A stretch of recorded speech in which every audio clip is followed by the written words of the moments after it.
আসসালামু আলাইকুম। সবাইকে শুভেচ্ছা জানাচ্ছি। মাসুম মাহবুব দেখছেন ওপেন দাস ইউটিউব চ্যানেল এবং মাসুম মাহবুব ফেসবুক পেজ। পৃথিবীর যেই প্রান্ত থেকে যারা দেখছেন সবার জন্য শুভকামনা, ভালোবাসা। প্রিয় দর্শক, বেশ কিছু গুরুত্বপূর্ণ খবর আছে। বিশ্বের রাজনীতি বা মিডল ইস্টের রাজনীতি ওঠানামা করছে। সাউন্ড বিটের মতো ওঠা-নামা করছে। সকালে যে খবরটি দিচ্ছি বিকেলে উল্টো হয়ে যাচ্ছে। উল্টো খবরটি আবার পরের দিন সোজা হয়ে যাচ্ছে। সোজা আর উল্টো হচ্ছে। ডোনাল্ড ট্রাম্প যেই মাঠে আছেন সেই মাঠে আনপ্রেডিক্টেবল সবকিছু ঘটবে। চলেন আমরা একটু গুরুত্বপূর্ণ খবর আপনাদেরকে দেয়া শুরু করি। শুনতে এবং দেখতে পাচ্ছেন কিনা ক্লিয়ার আমাকে একটু কমেন্ট করবেন। সাউন্ড স্পষ্ট আছে কিনা? ওকে। জি, আপনারা যেখান থেকে কমেন্ট করছেন আমি দেখতে পাচ্ছি। ওকে। মাঝে, মাঝে ভালো, ভালো কমেন্ট করেন। আমি আপনাদের সেই কমেন্টগুলো পড়তে চাই। দর্শক, জেনেভায় একটি মধ্যস্থতা হবে ইরান এবং আমেরিকার। এইরকম খবরই আমরা বিশ্ব গণমাধ্যমে দেখেছি এবং বলা হয়েছে যে ইরানের সব শর্ত মেনে নিয়েছে আমেরিকা। কে বলেছিল? ডোনাল্ড ট্রাম্পের পক্ষ থেকে বলা হয়েছে। ইরান গণমাধ্যম কি বলছে আমরা আগে এক নজর দেখি। ইরানের পররাষ্ট্রমন্ত্রী আব্বাস আরাকচি বলছেন, যেটা আল জাজিরা রিপোর্ট করেছে। সেখানে বলা হচ্ছে সমঝোতা স্মারকটি বেশ কাছাকাছি চলে এসছে এবং এটি সবচেয়ে পারফেক্ট বা এটি ইরানের পছন্দের মতো বা ইরানের দাবির বাস্তবায়নগুলো উল্লেখ আছে এবং সেটি বাস্তবসম্মতভাবে ডোনাল্ড ট্রাম্প মেনে নিয়েছেন। তিনি বলছেন সমঝোতা স্মারকটি এর চেয়ে বেশি কাছাকাছি আর কখনো আসেনি। মানে এতটা দুপক্ষের কি বলবো সম্মতির ব্যাপারটি আসছে। তো পররাষ্ট্রমন্ত্রী আব্বাস আরাকচি বলছেন এই সমঝোতা স্মারকটি উভয় পক্ষেরই মনোভূত হয়েছে এবং চুক্তির শর্তাবলী ইরান গণমাধ্যমে ফাঁস করার জন্য এই যে কথাগুলো হয়েছে, এই চুক্তিটা ইরানের গণমাধ্যমে আসায় ইরানের গণমাধ্যমে ফাঁস করার জন্য ট্রাম্প তেহরানের তীব্র সমালোচনা করার পরপরই, অর্থাৎ ডোনাল্ড ট্রাম্প ইরানের উদ্দেশ্যে ব্যাপক সমালোচনা করে বলছে এগুলো সব মিথ্যা খবর। এর পরপরই আব্বাস আরাকচি এই বক্তব্যটি দিয়েছেন। তিনি লিখছেন, তার এক টুইট বার্তা লিখছেন, এটি চূড়ান্ত না হওয়া পর্যন্ত গণমাধ্যমের উচিত এর বিষয়বস্তু নিয়ে জল্পনা কল্পনা করা থেকে বিরত থাকা। আমাদের দায়িত্বশীল ও স্বচ্ছ কর্মপন্থা অনুযায়ী যথাসময় সমস্ত বিবরণ জনগণের কাছে প্রকাশ করা হবে। ইরানের পররাষ্ট্রমন্ত্রী বলছেন যতক্ষণ এটিকে চূড়ান্ত অনুমোদিত না হয়, দুই পক্ষের অনুমোদন না হয়, ততক্ষণ এটি নিয়ে গণমাধ্যম যে জল্পনা কল্পনা করছে এটি বন্ধ রাখা উচিত, নতুবা এটি সমস্যার সৃষ্টি করে।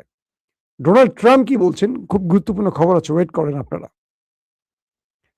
ইরানের গণমাধ্যমে যে রিপোর্টটি প্রকাশ হয়েছে এর পরপরই ডোনাল্ড ট্রাম্প খেপে গেছেন। তিনি বলছেন একটি শান্তি চুক্তির শর্তাবলী নিয়ে ইরানি গণমাধ্যমে বিস্তারিত প্রতিবেদন প্রকাশের পর মার্কিন প্রেসিডেন্ট ডোনাল্ড ট্রাম্প ইরানের নিন্দা করেছেন। তিনি তেহরানের কর্মকর্তাদের অসম্মানজনক আখ্যা দিয়েছেন এবং এটিকে ভুয়া খবর বলে দাবি করেছেন। মার্কিন কি বলে মার্কিন পররাষ্ট্র মন্ত্রণালয় থেকে ইরানের এই বক্তব্যটিরও মিথ্যা বলে দাবি করা হয়েছে এবং তিনি বলছেন এটি সম্পূর্ণ ভুয়া একটি খবর। কে বলছে? Donald Trump. এখন চুক্তির যে খসড়াগুলো দুই পক্ষের মধ্যে হয়েছে, এইটিকে নিয়ে ইরান বলছিল যে চুক্তির খসড়া প্রায় চূড়ান্ত হয়ে গেছে, কিন্তু আমেরিকানরা লোভী হয়ে গেছে, তারা নতুন নতুন দাবি উত্থাপন করছে। এটা কে বলছে? ইরানি গণমাধ্যম। যে আমেরিকা দুই পক্ষের মধ্যে যে আলোচনাগুলো হয়েছে, আমার ছবি আবার আটকে গেছে কেন? কতক্ষণ ধরে আমি আটকে আছি ভাই?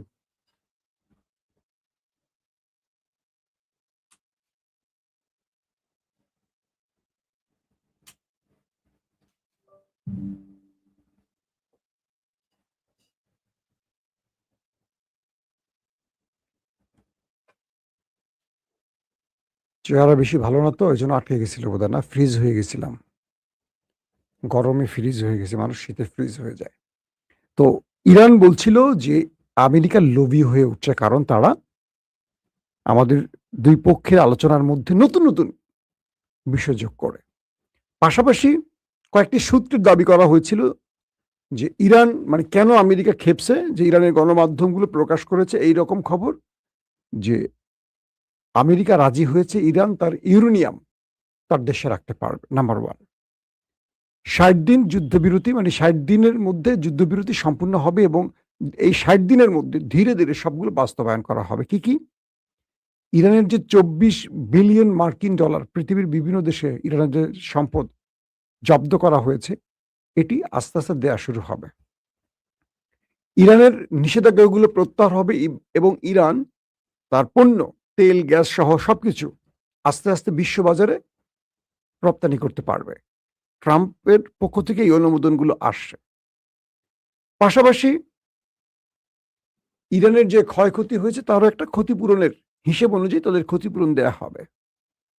অন্যদিকে প্রত্যেকটি ফ্রন্টের যুদ্ধবিরতি কার্যকর থাকবে। এই বিষয়গুলো আসছে। ইরানের কিছু মাধ্যম বলছে এগুলো ট্রাম্পের প্রতারণা। আবার ট্রাম্প এগুলো ইরানকে অফার করছে কেন? আজকে সকালে যারা আমার লাইভটি দেখেছেন সকাল 9টায় বাংলাদেশ সময়, সেখানে আমি বলেছিলাম গেল রাতে ইরানে বড় আক্রমণের পরিকল্পনা ছিল আমেরিকার। আমেরিকা আর 1-1.5 ঘন্টার মধ্যে ইরানে বড় আক্রমণ করবে সেন্টকমকে, মানে সেন্ট্রাল কমান্ড মার্কিন যুক্তরাষ্ট্রের। ট্রাম্প নির্দেশনা দিয়ে দিয়েছিলেন। কিন্তু এরই মধ্যে গোয়েন্দা তথ্য এসছে ট্রাম্পের কাছে প্রেসিডেন্ট ভবনে, হোয়াইট হাউসে, যে ইরান খুব ম্যাসিভ অ্যাটাকের পরিকল্পনা করছে। সেটা কি? যদি ইরানের খার্গ আইল্যান্ডে বড় অ্যাটাক হয়, আমেরিকার যত বাণিজ্যিক স্থাপনা আছে, আমেরিকান স্বার্থ সংশ্লিষ্ট বা ইসরায়েলি স্বার্থ সংশ্লিষ্ট যত প্রতিষ্ঠান আছে গালফ কান্ট্রিতে, প্রচুর প্রচুর প্রতিষ্ঠান আছে, প্রত্যেকটা হিট হবে। ইলন মাস্কের প্রতিষ্ঠানে হিট হবে, অ্যাপেলের প্রতিষ্ঠানে হিট হবে, অ্যামাজনে হিট হবে। অর্থাৎ আমেরিকান যত ব্যবসা বাণিজ্যের কার্যালয়, ব্যাংক, আরো যত আছে সবগুলো, এবং তেল ডিপো, তেলের স্টোরেজ, প্রত্যেকটি কার্যালয় ইরান হিট করবে। এবং ইরান ভয়ঙ্কর মিসাইলগুলো একসাথে আপলোড করে রেখেছে। এই তথ্য আমেরিকার কাছে পৌঁছে গেছে। পাশাপাশি চীন এবং রাশিয়া তাদের দূতদের মাধ্যমে সতর্ক করেছে যে এই যুদ্ধে খার্গ আইল্যান্ডে ইরানের সাথে তেল, অর্থাৎ ইরানের তেল প্রায় 80% কিন্তু এই খার্গ আইল্যান্ড থেকে রপ্তানি হয়, ইরানের যে তেলটা। আবার দেখা যায় যে ইরান যে তেল বিক্রি করে তার 80% ইরানি চিনি নিয়ে থাকে ধরেন, বাকিরা তো নিষেধাজ্ঞার জন্য নিতে পারে না। তো চীন বলছে যে খার্গ আইল্যান্ডে তাদের স্বার্থ রয়েছে, যদি ট্রাম্প এখানে কোনো মিস অ্যাডভেঞ্চার করে তাহলে এই চীন আমেরিকার সামনে প্রকাশ্যে দাঁড়িয়ে যাবে। অর্থাৎ এই যুদ্ধে ইরান একা থাকবে না, চীন জড়িয়ে যেতে পারে, কারণ চীনের স্বার্থ এখানে রয়েছে। পাশাপাশি রাশিয়ার পক্ষ থেকে খুব হার্ড বক্তব্য আসছে। এরপরই ট্রাম্প দ্রুত সেন্টকমকে বলেছে যুদ্ধ বন্ধ করো। এবং এই যে আজকে যে কথাটা শুরুতে বললাম, শর্তাবলী নিয়ে দুই পক্ষের আলোচনা, এগুলো প্রকাশিত হয়েছে। আবার ইরানের গণমাধ্যমে প্রকাশের জন্য ট্রাম্প খেপে গেছেন। ট্রাম্প খেপছেন কারণ যে শর্তের কথাগুলো বললাম প্রত্যেকটা শর্তই দেখা যায় ইরান বিজয়ী, ট্রাম্প হেরে গেছেন। ট্রাম্প হেরে গেছেন মানে কি? ট্রাম্পের ফেস সেভিং আবার বন্ধ হয়ে যাচ্ছে। ট্রাম্প আগামী নির্বাচনে হেরে যাচ্ছেন, কারণ মার্কিন গণমাধ্যম যে জরিপগুলো চালিয়েছে, ট্রাম্প যে জরিপগুলো চালিয়েছে, মার্কিন যুক্তরাষ্ট্রের আগামী মধ্যবর্তী নির্বাচনে ট্রাম্প 80% জনপ্রিয়তা হারিয়ে ফেলেছেন। নেতানিয়াহু 85% জনপ্রিয়তা হারিয়ে ফেলেছেন। এই দুজনের রিপোর্টগুলো এভাবে আসছে। তো ট্রাম্প যে কোনো সময় যুদ্ধটা বন্ধ করবেন। আবার ইরানে অ্যাটাক করে তিনি যে পাল্টা অ্যাটাক হয়েছে সেগুলো ইরানে আক্রমণের চেয়ে তার দেশে বেশি হয়ে গেছে। যেমন বাহরাইনে, জর্দানে, কুয়েতে তাদের ঘাঁটিগুলোকে তছনছ করে ফেলেছে ইরান। এটি আমেরিকা আশা করেনি। তো ইরান যে তাদেরকে শক্ত জবাব দিচ্ছে, এজন্য নেপথ্যে বসে পাকিস্তান, তুরস্ক, মিশর, সৌদি আরব, কাতার, আরব আমিরাত, এরা সম্মিলিতভাবে ট্রাম্পকে বলছে যে একটি সিজফায়ার করেন, এবং সেই আলোকে ইরানের সাথে মধ্যস্থতা হয়েছে। সেই সিজফায়ারের আলোকে এই শর্তাবলীগুলো এসছে। এখন ইরান বলছে একটা আর ট্রাম্প বলছে একটা, ট্রাম্প বলছে একটা, ইরান বলছে একটা। দুই পক্ষের কে যে সত্য এটা বলা এখন মুশকিল। বলা হচ্ছে জেনেভায় মার্কিন ভাইস প্রেসিডেন্ট জেডি ভেন্স তিনি যাবেন এবং সেখানে এটার চূড়ান্ত করা হবে। দর্শক, তো এখন এই অবস্থার মধ্যে মোটামুটি হরমুজ প্রণালীতে মার্কিন একটি জাহাজ ঢোকার চেষ্টা করেছিল। ওইটাকে আমেরিকা, মানে ইরান তাড়িয়ে বিদায় করছে, বলছে যে না, হরমুজ এখন ঢোকার অনুমতি পাচ্ছ না, সব কনফার্ম হোক, আমাদের শর্তাবলী চূড়ান্ত হোক, সিগনেচার হোক তারপর। প্রশ্ন হলো ট্রাম্প যে ইরানকে ভুয়া, মিথ্যা আখ্যা দিয়েছে। আবার ইরানের পররাষ্ট্রমন্ত্রী আব্বাস আরাকচি বলছেন যে তারা শর্তাবলী নিয়ে আলোচনার খুব কাছাকাছি আসছেন। এতদিন এত কাছাকাছি আসতে পারেন নাই। তার মানে ট্রাম্প কিছু গ্রিন সিগন্যাল দিয়েছে। এটা কি ঠিক থাকবে? নাকি ট্রাম্প কালকে আবার এটা অ্যাটাক করে বলবে, "কোনো আলোচনা হয় নাই।" যতক্ষণ ক্রিজে ট্রাম্প আছে, ততক্ষণ হোয়াইট দেন আর নো দেন। যেটাই করেন, এলবিডব্লিউ দেন, যেটাই দেন, ট্রাম্প মানবে না। ট্রাম্প ব্যাটিং করতে চাইবে। "আমি ব্যাটিং করব। আমি আউট না, আমি আউট না, আমি খেলবো না।" বুঝতে পারছেন? তো এই পরিস্থিতির মধ্যে কিছু আলোর ঝলকানি দেখা যাচ্ছে যে ইরানের সব দাবি মেনে নিচ্ছে ট্রাম্প। দেখি ইরানের গণমাধ্যম প্রকাশ করে, বিশ্ব গণমাধ্যম ট্রাম্পকে চেপে ধরছে, হয়তোবা সেই জন্য তিনি অস্বীকার করছেন, "না, না, না, আমি এগুলো বলিনি।" দেখি শেষ পর্যন্ত কি হয়। অন্যদিকে তুরস্ক এবং মিশরের মধ্যে 18 বছর পর সামরিক মহড়া হয়েছে। চোখে সর্ষের তেল দিয়ে কাঁদছে ইসরায়েল। যে ইসরায়েল, আমেরিকা এতদিন মিশরকে বুক পকেটে নিয়ে চলত। অর্থাৎ ব্রাদারহুডের মোহাম্মদ মুরসি পতনের পর এই রজব তৈয়ব এরদোয়ান, মনে আছে একটা বিজয়ের সাইন দেখিয়েছিলেন, এইটা বিজয়ের সাইন। তিনি ব্রাদারহুডের জন্য এই কাজটি করেছেন। পুরো পৃথিবী দেখেছিল তখন। তুরস্ক প্রকাশ্যে মিশরের পক্ষে নামিয়েছিল। কিন্তু আমেরিকা, সৌদি আরব, ইসরায়েলের প্রিসক্রিপশনে সেনাপ্রধান আব্দুল ফাত্তাহ আল সিসি হাজার হাজার মানুষকে হত্যা করে ক্ষমতা দখল করে। এরপর থেকে মিশরের সাথে তুরস্কের সম্পর্ক খুবই খারাপ যায়। ২ দেশ পারে না পারবার যুদ্ধের মতো জায়গায় জড়িয়ে পড়ে। একই দেশে ২ দেশ মুখোমুখি অবস্থান নিয়ে ফেলে বিভিন্ন ইস্যুতে। এরদোয়ান যখন দেখলেন যে ফিলিস্তিনে ব্যাপক হত্যাযজ্ঞ চালিয়েছে ওই দেশটি, আমাদের ওই দেশটি, তখন তিনি বুঝলেন ফিলিস্তিন রক্ষায় কাছাকাছি আসতে হবে। কাছাকাছি আসার জন্য পথ একটাই, জর্ডান, লেবানন, মিশর। মিশরের সাথে হাকান ফিদান দীর্ঘ চেষ্টার পর ২ দেশের মধ্যে একটা সম্পর্ক সৃষ্টি হয়েছে। বলা হচ্ছে তুর্কি গণমাধ্যমগুলো বলছে ১৮ বছর পর এই দুটো দেশ, মিশর এবং তুরস্ক সামরিক মহড়া করেছে। সেখানে আকাশে তারা যুদ্ধ বিমান উড়িয়েছে, তারা যুদ্ধ জাহাজ নিয়ে মহড়া দিয়েছে এবং দুজনে ঐক্যবদ্ধ কিছু পরিকল্পনা নিয়ে কাজ করছে, এমনটিও আভাস দেয়া হচ্ছে, যেটা ইসরায়েলের জন্য অনেক বড় ধাক্কা। কারণ বারবারই নেতানিয়াহু বলছেন যে এরদোয়ান ইসরায়েলকে চারদিক থেকে ঘিরে ফেলার পরিকল্পনা করছে। ইতিমধ্যে মিশর এবং তুরস্কের এই মহড়াটি ইসরায়েলের জন্য বিশাল টেনশনের কারণ। আবার এরদোয়ান বলছেন নেতানিয়াহুকে, "তোমাকে আমি গ্রেটার ইসরায়েলের খায়েশ পূরণ হতে দেব না।" এটা নিয়েও নেতানিয়াহু টেনশনে আছেন। তার যে গ্রেটার ইসরায়েল গঠন করতে হবে, সেটি প্রধান বাধা এখন তুরস্ক। এবং তিনি বলছেন ইরানের পর তাদের নেক্সট টার্গেট তুরস্ক। আর তুরস্ক বলছে, "ওয়েলকাম। তোমার জন্য আমি প্রস্তুত আছি, আসো। আমি ইরান না, আমি ইরান না। আমার গত ২০ বছরের প্রত্যেকটা ফ্রন্টে বিজয়ের ইতিহাস আছে। আমরা জেরুজালেম বিজয় করব। মসজিদুল আকসা আমরা আবার পুনরায় ফিরিয়ে নেব।" এই এক বক্তব্যে খবর হয়ে গেছে আমার নেতা কাকুর। তো এই মুহূর্তে তুরস্ক এবং মিশরের এই মহড়াটি বিশ্বে খুব গুরুত্বের সাথে প্রকাশ করা হচ্ছে। কারণ এই দুটো রাষ্ট্রের শত্রুতা থেকে নতুন করে বন্ধুত্ব মানুষকে আলোর মুখ দেখাচ্ছে। পাশাপাশি তুরস্কে যাচ্ছেন সৌদি আরবের সবচেয়ে পাওয়ারফুল ম্যান, আয়রন ম্যান নাকি? মোহাম্মদ বিন সালমান। একটা লম্বা সফর, মানে দীর্ঘদিন পর একটা সফর। এর আগে এরদোয়ান এসছিলেন আরব আমিরাত এবং সৌদি আরবে, একটা বড় বিনিয়োগ পেয়েছিলেন। এবার পাকিস্তান, তুরস্ক এবং সৌদি আরবের মধ্যে ৩ দেশীয় বা ত্রিদেশীয় একটি সামরিক জোট বা এই আদলের কিছু একটা হতে যাচ্ছে। বলা হচ্ছে এই সফরটি খুবই গুরুত্বপূর্ণ এবং ইরানে আমেরিকা, ইসরায়েলের আক্রমণ আশপাশের দেশগুলো, মুসলিম দেশগুলোকে অনেক কিছু শিখিয়েছে। বিশেষ করে সৌদি আরব একটা বিষয় স্পষ্ট হয়েছে। ইভেন আরব আমিরাতের সাথে ইরানের মধ্যে আলোচনা চলছে তাদের প্রতিনিধিদের মধ্যে। বিষয়গুলো খেয়াল করছেন? আস্তে, আস্তে শীতল থেকে উষ্ণ হচ্ছে সবকিছু। দুটো বিষয় মুসলিম বিশ্ব বুঝছে। নেপথ্যে কিন্তু কিছু দেশ কাজ করেছে। তুরস্ক কাজ করেছে, পাকিস্তান কাজ করেছে ইরানের সাথে তাদের এই দূরত্ব কমানোর জন্য। আবার ইরানের পররাষ্ট্রমন্ত্রী আব্বাস আরাকচি খুব ব্রিলিয়ান্ট ম্যান। ওর বাবা! তার প্রোফাইল পড়ছিলাম আমি একদিন।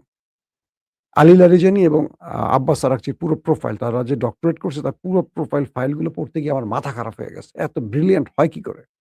আর আমাদের দেশের বাংলাদেশ ব্যাংকের যিনি গভর্নর, তিনি শুধু একজন অ্যাকাউন্ট্যান্ট। তার কোনো বড়, বড় ব্যাংকে বা তার কোনো পিএইচডি বা বড় কোনো গ্র্যাজুয়েশন নাই।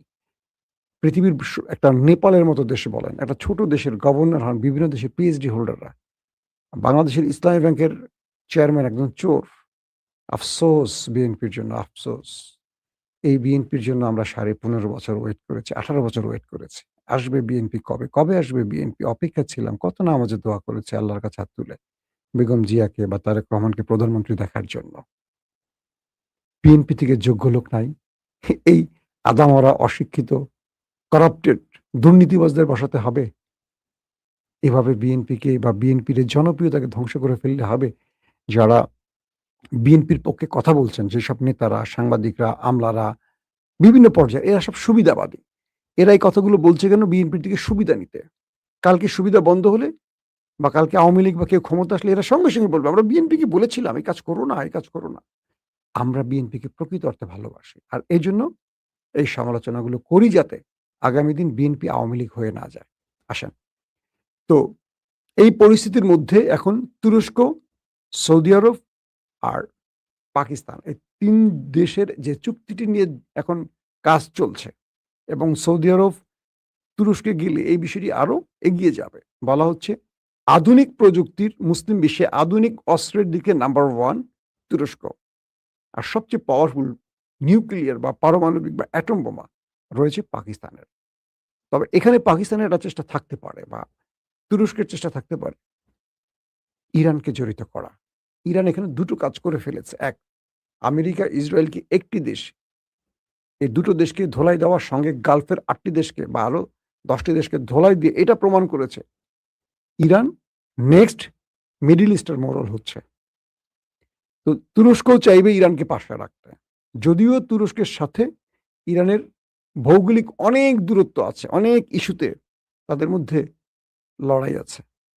এই লড়াইগুলোকে একটা প্ল্যাটফর্মে এসে ২ টার সমতার ভিত্তিতে অর্থাৎ এখানে তুরস্ক ছাড় দিবে, এখানে ইরান ছাড় দিবে। এটার ভিত্তিতে যদি সমন্বয় করা যায়, তুরস্ক, মিশর, পাকিস্তান, ইরান ৪ টা দেশ থাকলেই হবে। খেলা ঘুরে যাবে। মসজিদুল আকসা মুসলমানদেরই হয়ে যাবে।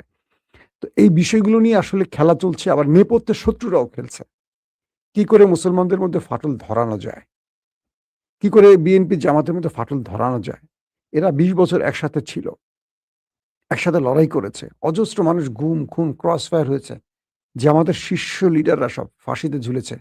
বেগম জিয়া তার প্রত্যেকটা বক্তব্যে বলতেন, তারা নিরপরাধ। তাদেরকে জুডিশিয়াল কিলিং করা হয়েছে। তারেক রহমানও বলছেন।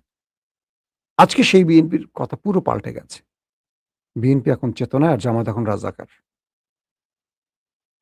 কিন্তু মাঝখানে ঢুকে গেছে ইসরায়েল। ধরেন ভারত বা আমাদের বাংলাদেশের কিছু হাসিনাপন্থী এজেন্সি বা এজেন্সি অফিসাররা, নাম বলতে চাই না। এরা বিএনপি এবং জামাতকে আবার শত্রু বানাচ্ছে। আমার সবচেয়ে অবাক লাগে আমার বিএনপির বন্ধুরা এখন জামাতকে নিয়ে ফেসবুকে হ্যাবি লেখে। কেউ আওয়ামী লীগ নিয়ে লেখে না। অদ্ভুত না? গত ১৫.৫ বছর বিএনপিকে পিটাইয়া দেয়ালের একদম শেষ মাথায় নিয়ে গেছে। দেয়ালে পিঠ ঠেকাই দিয়েছে। গুম, খুন, ক্রস ফায়ার যা খুশি করছে। এমন বিএনপি নেতা কর্মী নেই যাদের নামে মামলা নাই। জেল, জুলুম, অত্যাচার। কোন বিএনপি এখন আওয়ামী লীগকে নিয়ে একটা পোস্ট করে না। দেখেন আওয়ামী লীগ আর বিএনপি এক হয়ে গেছে। সকল বিএনপি এখন জামাতকে নিয়ে লেখে। জামাতকে নিয়ে কথা বলে। এখন এই যে আমি বলছি আমাকে এখন গুপ্ত বলবে। এই বিএনপি বলবে গুপ্ত। অথচ তারা ১৮ না ২০ বছর একসাথে ছিল। একসাথে খেয়েছে, একসাথে ঘুমিয়েছে, একসাথে জেল খেটেছে। একজন খাবার নিয়ে গেলে জেলে নেতারা ভাগ করে খেয়েছে। সাইদির ইমামতিতে বাকিরা নামাজ পড়েছে। নিজামী ইমামতি করেছে। পেছন থেকে সব নেতারা ফখরুল সাহেবরা নামাজ পড়েছে। তাদের হাদিস কোরআন শুনেছে। আর রাজনীতির মঞ্চে এসে তারা একে অপরকে গালিগালাজ করে। এটা মুসলমানদের ক্যারেক্টার না। মুসলমানদের ক্যারেক্টার এমন হতে পারে না। ক্ষমতায় বসার সঙ্গে, সঙ্গে চেঞ্জ হয়ে গেল কেন? জামাত বিরোধী দলে বসার সঙ্গে, সঙ্গে চেঞ্জ হয়ে গেল কেন? মাঝখানে ইসরায়েল ঢুকে যাচ্ছে। ইসরায়েল ঢুকে আবার মুসলিম বিশ্বের যেমন ফাটল ধরায়, জামাত বিএনপির মধ্যে এমন তিক্ততা তৈরি করছে যে জামাতের একটি মাত্র ব্যাংক, এটা জামাতের ব্যাংক না, জামাত সমর্থিত লোকদের ব্যাংক ধরেন। সেটাও কেড়ে নিতে হবে। বাকি সব প্রতিষ্ঠান তো বিএনপির। লাভটা কি বিএনপির হবে? ওই যে আমাদের সালাউদ্দিন ভাই একজন আছে, আর লাগে না। বিএনপিকে ডোবানোর জন্য সালাউদ্দিন ভাই যথেষ্ট। এটা এখন বুঝবেন না। হাসিনা এখন বলছে তাকে ডোবানোর জন্য যারা যথেষ্ট ছিল তারা সবার আগে পালিয়েছে। বুঝতে পারছেন? তারা সবার আগে পালিয়েছে। এরাও পালাবে। ওই আবার শিলং চলে যাবে। No tension. হাসিনাও রক্ষা করবে। এখনো ভালো আছে শিলং ভাইরা। এটা যাদের মধ্যে এই চরিত্রটা থাকে তাদের থেকে যেকোনো ব্যক্তির সতর্ক থাকা উচিত। দর্শক, আজকের মতো বিদায় নিচ্ছি। চামে, চামে কিছু বাংলাদেশের খবর দিলাম নাকি? খুশি হইছেন তো নাকি বেজার হইছেন? কমেন্ট করবেন যে আপনারা বাংলাদেশের খবর চান কিনা? আজকের মতো বিদায় নেই। প্রত্যেকে ভালো থাকবেন। আল্লাহ হাফেজ।